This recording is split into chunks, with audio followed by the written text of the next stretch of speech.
Oke, selanjutnya kita akan membahas mengenai operator precedence. Apa sih operator precedence?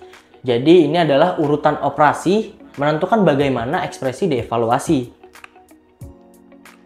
Gunakan tanda kurung untuk mengubah urutan operasi.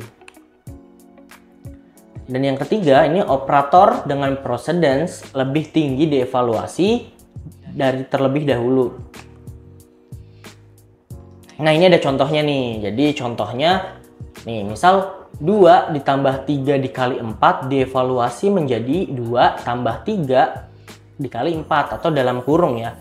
Dihitung mana yang lebih dulu dihitung ya, sesuai ya matematika, perkalian terlebih dahulu.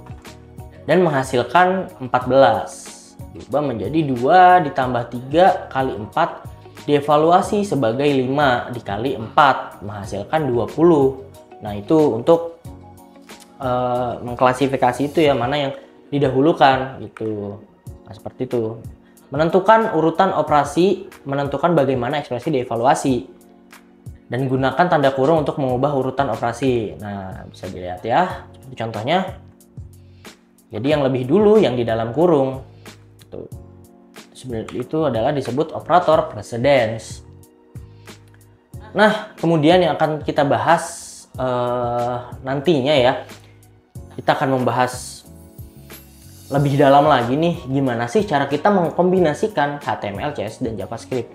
Nah, pada pertemuan kali ini bisa kita simpulkan ya, jadi tadi JavaScript itu merupakan bahasa pemrograman yang kuat dan serbaguna dengan banyak peluang untuk membangun aplikasi web yang menarik dan inovatif.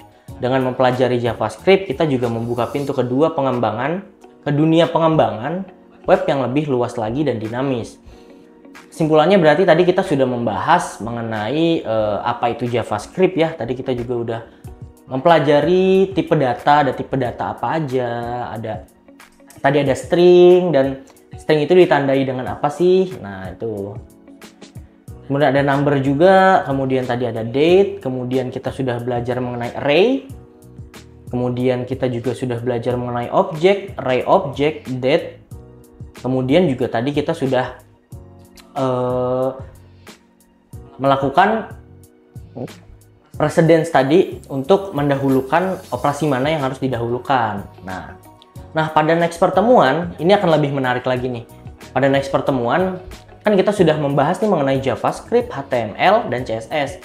Pada pertemuan berikutnya ini akan lebih menarik karena kita akan menggabungkan ketiga teknologi tersebut, atau ketiga apa ya sebutannya, mungkin bahasa tersebut, ketiga teknologi tersebut menjadi satu. Nah, bagaimana sih penggabungannya?